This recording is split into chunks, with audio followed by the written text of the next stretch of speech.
የተዋህዶ ሃይማኖታችንን ማስፋፋት ቤተክርስቲያናችንንም መጠበቅ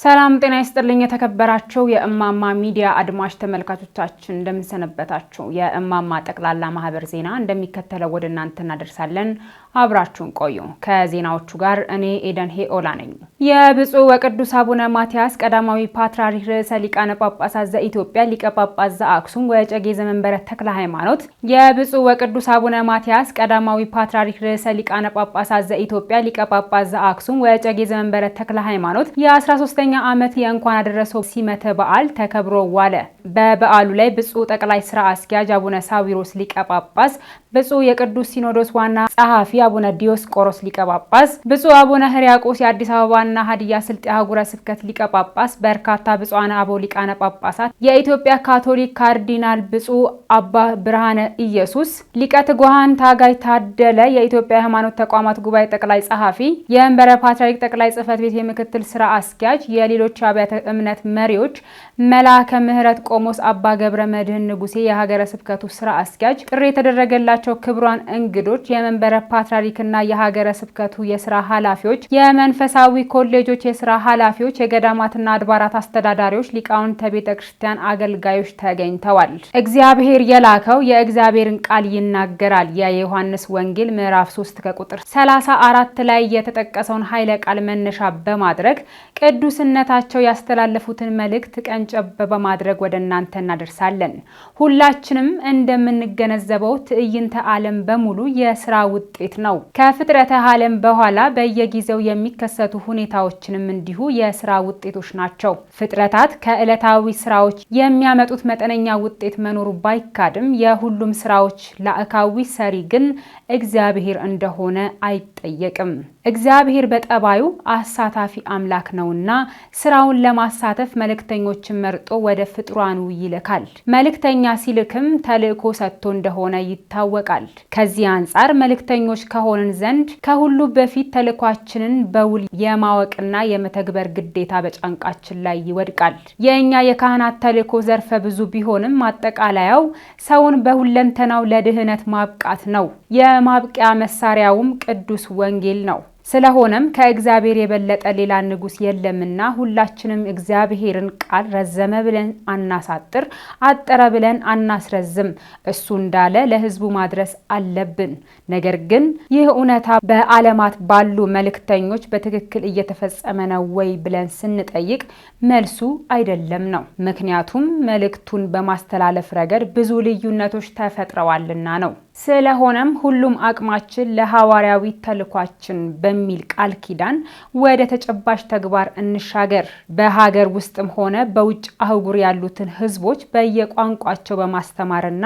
በማብቃት ከውስጣቸው መምህራን ቀሳውስት ዲያቆናት ሰባኪያነ ወንጌልና መሪዎች በብዛት ማፍራት ተቀዳሚ የተልእኮ ስራችን ማድረግ አለብን በዚህም ወደ በረቱ ያልገቡትን ማስገባት የጠፉትን መመለስ ያሉትን በአግባቡ መጠበቅ ይገባል ይህ ከሆነ ከእግዚአብሔር የተቀበልነውን ቃለ እግዚአብሔር ተልኳችንን በአግባቡ መወጣት እንችላለን በማለት መልእክታቸውን አስተላልፈዋል በኢትዮጵያ ኦርቶዶክስ ተዋሕዶ ቤተክርስቲያን በአዲስ አበባ ሀገረ ስብከት የደብረ ፀሐይ ቅዱስ ጊዮርጊስ ቤተክርስቲያን የቅዱስ ጊዮርጊስ ዓመታዊ የንግስ በዓል በድምቀት ተከብሮ ዋለ በበዓሉ ላይም ብፁዕ አቡነ ሰላማ የምዕራብ ጎንደር ሀገረ ስብከት ሊቀ ጳጳስና የቅዱስ ሲኖዶስ አባል መላከ ምህረት ዳዊት የደብሩ ዋና አስተዳዳሪ የልዩ ልዩ አድባራትና ገዳማት አስተዳዳሪዎች ሊቀ ትጉሃን መምህር ገብረ መስቀል ኃይለ መስቀል የሃይማኖት ዕውቀት ማስፋፊያ ጠቅላላ ማህበር መስራችና ዋና ስራ አስኪያጅ ሊቃውንተ ቤተክርስቲያን ሰባኪያነ ወንጌል ዘማሪያን እንዲሁም ምዕመናን በተገኙበት በዓሉ በድምቀት ተከብሮ ውሏል በዕለቱም በደብሩ ሊቃውንት በደብሩ ሰንበት ተማሪዎች የወረብ ዝማሬ ቀረበ ሲሆን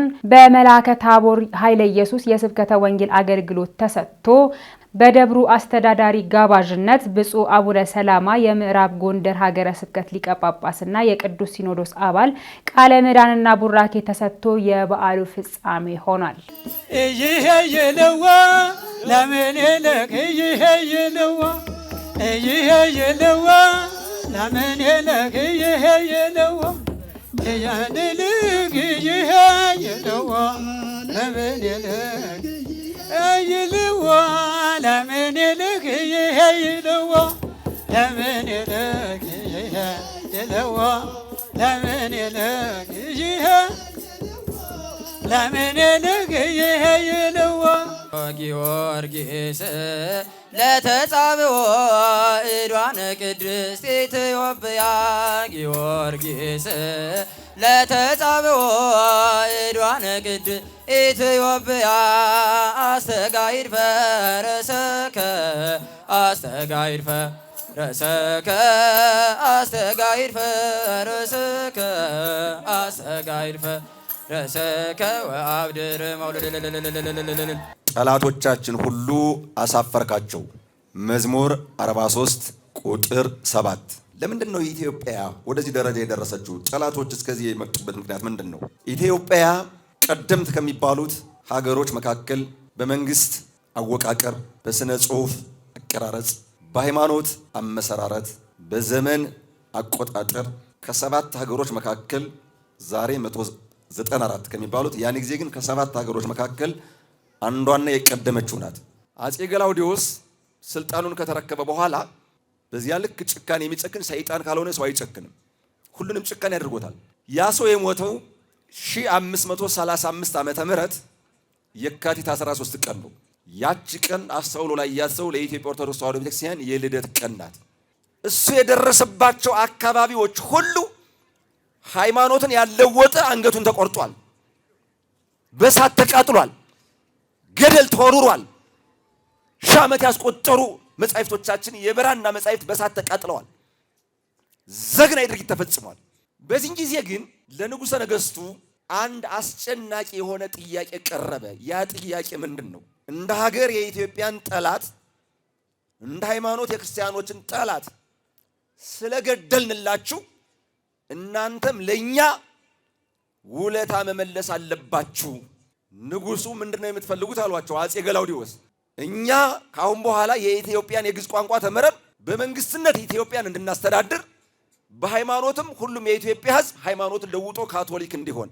ቂሙ የሚጀምረው እዚህ ነው። በነገራችን ላይ በዚህን ሰዓት ንጉሠ ነገሥቱ ኢትዮጵያዊ ናቸው፣ ያውም ጥሩ ኢትዮጵያዊ አማኝ ናቸው፣ ጸሎት የደረሱ ናቸው። እንደውም መልክዓ ስዕልን ደረሱት የሚባሉ አጼ ገላውዲዮስ ናቸው። በነገራችን ላይ ሊቃውንቱን አማከሩ። ያን ጊዜ የነገስታቱ አማካሪዎች የኢትዮጵያ ኦርቶዶክስ ተዋሕዶ ቤተክርስቲያን ሊቃውንት ናቸው። እንዲህ አይነት አስጨናቂ ነገር ገጠመኝ፣ እንዴት ነው ሀገር የሚሰጠው? እንዴት ነው ሃይማኖት የሚለወጠው?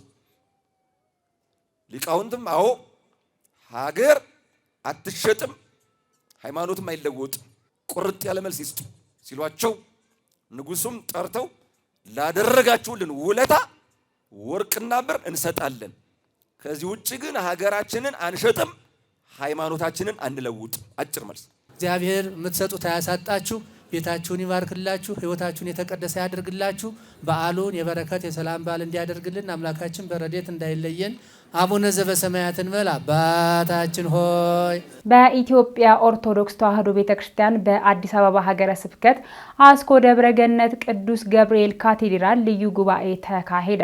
መላከ ምሕረት መምህር አበበ የሺ ንጉስ የካቴድራሉ ዋና አስተዳዳሪ፣ ሊቀ ትጉሃን መምህር ገብረ መስቀል ኃይለ መስቀል የሃይማኖት እውቀት ማስፋፊያ ጠቅላላ ማህበር መስራችና ዋና ስራ አስኪያጅ፣ ሊቃውንተ ቤተክርስቲያን፣ ሰባኪያነ ወንጌል፣ ዘማሪያን እንዲሁም ምዕመናን በተገኙበት ጉባኤው ተካሂዷል። በዕለቱም በሊቀ ትጉሃን መምህር ገብረ መስቀል ኃይለ መስቀል የስብከተ ወንጌል አገልግሎት የተሰጠ ሲሆን በመልአከ ምሕረት መምህር አበበ የሺ ንጉስ የካቴድራሉ ዋና አስተዳዳሪ ቃለ ምዕዳንና ቡራኬ ተሰጥቶ የጉባኤው ፍጻሜ ሆኗል። በኢትዮጵያ ኦርቶዶክስ ተዋሕዶ ቤተክርስቲያን በአዲስ አበባ ሀገረ ስብከት ካራ ቆሬ መዝገበ ምሕረት ቅዱስ ፋኑኤል ቤተክርስቲያን ልዩ ጉባኤ ተካሄደ። መልአከ ብርሃን መምህር ቃለ ጽድቅ አሻግሬ የደብሩ ዋና አስተዳዳሪ፣ ሊቀ ትጉሃን መምህር ገብረ መስቀል ኃይለ መስቀል የሃይማኖት እውቀት ማስፋፊያ ጠቅላላ ማህበር መስራችና ዋና ስራ አስኪያጅ፣ ሊቃውንተ ቤተክርስቲያን፣ ሰባኪያነ ወንጌል፣ ዘማሪያን እንዲሁም ምዕመናን በተገኙበት ልዩ ጉባኤው ተካሂዷል። በዕለቱም በሊቀ ትጉሃን መምህር ገብረ መስቀል ኃይለ መስቀል የስብከተ ወንጌል አገልግሎት የተሰጠ ሲሆን በመልአከ ብርሃን መምህር ቃለ ጽድቅ አሻግሬ የደብሩ ዋና አስተዳዳሪ ቃለ ምዕዳንና ቡራኬ ተሰጥቶ የጉባኤው ፍጻሜ ሆኗል። በተያያዘም በኢትዮጵያ ኦርቶዶክስ ተዋሕዶ ቤተክርስቲያን በአዲስ አበባ ሀገረ ስብከት አረጋውያን መካነ ስብሐት ቅድስት ሥላሴ ቤተክርስቲያን ልዩ ጉባኤ ተካሄደ። መልአከ ሰላም ቆሞስ አባ ኪሮስ የደብሩ ዋና አስተዳዳሪ፣ ሊቀ ማእምራን የማነ ዘመንፈስ ቅዱስ የኢትዮጵያ ኦርቶዶክስ ተዋሕዶ ቤተክርስቲያን የሊቃውንት ጉባኤ አባል ሊቀ ትጉሃን መምህር ገብረ መስቀል ኃይለ መስቀል የሃይማኖት ዕውቀት ማስፋፊያ ጠቅላላ ማህበር መስራችና ዋና ስራ አስኪያጅ ሊቃውንተ ቤተክርስቲያን፣ ሰባኪያነ ወንጌል፣ ዘማሪያን እንዲሁም ምዕመናን በተገኙበት ልዩ ጉባኤው ተካሂዷል። በዕለቱም በሊቀ ትጉሃን መምህር ገብረ መስቀል ኃይለ መስቀል የስብከተ ወንጌል አገልግሎት የተሰጠ ሲሆን በመላከ ሰላም አባ ኪሮስ መኮንን የደብሩ ዋና አስተዳዳሪ ቃለ ምዕዳንና ቡራኬ ተሰጥቶ የጉባኤው ፍጻሜ ሆኗል። ዘምራለሁ ለእግዚአብሔር በፍጹም ደስታ ላዳነኝ አምላክ ላቆመኝ ከሰዎች ተርታ። ጾምን ቀድሱ የሚል ነው። ትንቢተ ኢዩኤል ምዕራፍ 2 ቁጥር 14 ላይ ያለ ኃይለ ቃል ነው። ሁለት አይነት ጾም ነው ያለው። አንደኛው ጾም የዘላለም ጾም ነው። አንደኛው ጾም ደግሞ የአዋጅ ጾም ነው። የዘላለም ጾም እስከ ሞት ድረስ፣ ከሞትንም በኋላ ለዘላለም። እዚህ ብቻ አይደለም ምስጋናው፣ እዚህ ብቻ አይደለም ጾሙ፣ እዚህ ብቻ አይደለም ጸሎቱ፣ እዚህ ብቻ አይደለም እምነቱ። የዘላለም እምነት ስላለን ደስ ይበላችሁ። ክብር ለመድኃኔዓለም ይሁን። እንደ መላእክት ሆነው ይኖራሉ ነው የሚለው። ከዘላለም ጾም ከዓመት እስከ ዓመት ድረስ የሚጾም ጾም ኃጢአት ነው። ኃጢአትን አታድርግ ነው። እነዚህ ደግሞ ኃጢአቶች 7 ናቸው። ዓይን ይጹም፣ ጆሮ ይጹም፣ አንደበት ይጹም ብሎ ወደ ምስጢር ሄዶ ሊቃውንቱ ሲያመሰግኑ ሰምታችሁ እንደሆነ ጾም በሉ እስቲ የነፍስን ቁስል ትፈውሳለች ይላል። ደስ ይበላችሁ። ክብር ለመድኃኔዓለም ይሁን። የነፍስ ቁስል የምትፈወሰው በጾም ነው።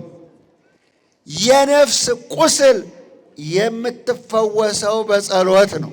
የነፍስ ቁስል የምትፈወሰው ከኃጢአት በመራቅና በመመለስ ነው። ደስ ይበላችሁ። የለመኑትን የማይነሳ የነገሩትን የማይረሳ የፍቅር ባለቤት ሰላም ንጉሥ መድኃኔ ዓለም ኢየሱስ ክርስቶስ ሰላሙን ለሀገራችን በረከቱን ለሕዝባችን ይላክልን።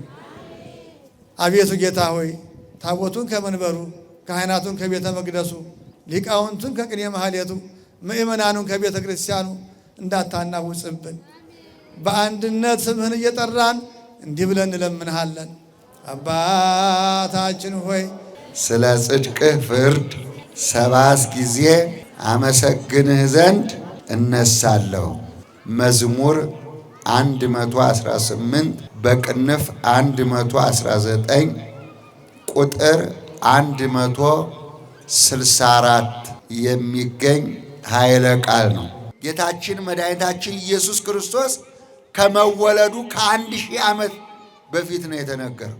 ስለዚህ ይህ አብይ ጾም፣ አብይ የተባለው ታላቅ ማለት ነው። ጾመ ኢየሱስ ማለት ኢየሱስ የጾመው ጾም ማለት ነው። ባለቤቱ ኢየሱስ ክርስቶስ የጾመውን ጾም ፍጡር አይበላም። የእመቤታችን አማላጅነት፣ የቅዱሳን ጸሎት፣ የአባቶቻችን ጸጋና በረከት ይደርብን። አባታችን ሆይ ቤቴ የጸሎት ቤት ትባላለች በሉ እስቲ። የማቴዎስ ወንጌል ምዕራፍ 21 ቁጥር 12 ላይ የምናገኘው ኃይለ ቃል ነው። ምኩራብ ማለት ቤተ ጸሎት ማለት ነው። በሕገ ኦሪቱ ምኩራብ ይባላል። የመጀመሪያው ድንኳን፣ ቀጥሎ ምኩራብ፣ ቀጥሎ ደግሞ ቤተ መቅደስ ከሕገ ልቦና ጀምሮ እስከ ዛሬ ድረስ አለ። ማምለኪያ ቦታ አለ፣ ማመስገኛ ቦታ አለ፣ መጸለያ ቦታ አለ። ሰው የተፈጠረው ለምስጋና ነው። ቤተ ክርስቲያን ማለት ክርስቲያኖች ተሰብስበው እግዚአብሔርን የሚያመልኩበት፣ የሚያስፈልጋቸውን የሚለምኑበት፣ ላደረገላቸው ነገር የሚያመሰግኑበት የእግዚአብሔር ቤት ነው። ቀበለልን አባታችን ሆይ። በመጨረሻም በሃይማኖት ዕውቀት ማስፋፊያ ጠቅላላ ማህበር በደራ ወረዳ በገብሮ ቀበሌ ለሚገኘው የማኔ ቅድስተ ማርያም ቤተክርስቲያን ሙሉ የካህናት አልባሳት በደብዳቤ በጠየቁት መሰረት ማህበሩ ድጋፍ አድርጓል። ሙሉ የካህናት አልባሳት የተረከቡት አባት እንዲሁ ምስጋና አቅርበዋል። ተከታትለን እንመለስ። አባ ፍቅረ ዮሐንስ በደራ ወረዳው በገብሮ የማኔ ቅድስት ማርያም ቤተክርስቲያን እየመጣሁት ለሰሞንኛ መቀደሻ የላቸውም ተቃሏል ልብሱ ሁሉ ብዬ አመለከቱ። ለልብሱ ይሄን ልብሱንም አክሊሉም ጿፉንም ለቤተክርስቲያኑ ሲል አስረክብ ነኝ። እግዚአብሔር ይስጥልን፣ እግዚአብሔር ይባርክልን። ይሄን ጉባኤ ኒቃያ ጉባኤ አድርግልን፣ ማይበራቱን ያስፋፋልን፣ ጸጋ በረከቱን ይስጥልን። የኢትዮጵያ አምላክ የኢትዮጵያ ብርሃን ናቸውና አባታችን አሁንም ብርሃን ያርግልን፣ ለዘላለም የጥንታዊ ብርሃን ያርግልን። የኢትዮጵያ ብርሃን ናቸውና የዓለም ብርሃን ያርግልን። አገራችን ኢትዮጵያን ይባርክልን። በጸጋ በሳል በጸጋ ይታደገን እግዚአብሔር። እሳቸውንም እግዚአብሔር ለመንግስተ ሰማያት ለኃጢአቱን የመሻር ማህበሩን ሁሉ ያስፋልን፣ ማህበሩን ሁሉ ያስፋልን፣ በጣም ያስፋልን። ልጆቻችን ብል በማይበላው ነቀዝ በማይገቡ በሰማይ መዝገብ ይጻፍልን። ፈጣሪ ይስጥልን። የተከበራችሁ ውድ ተመልካቾቻችን ለዛሬ ያጠናቀርንላችሁ መረጃዎቻችን እነዚህን ይመስሉ ነበር። ቀጣይ በሌሎች ጥንቅሮች እስከምንገናኝ ቸር ያቆየን።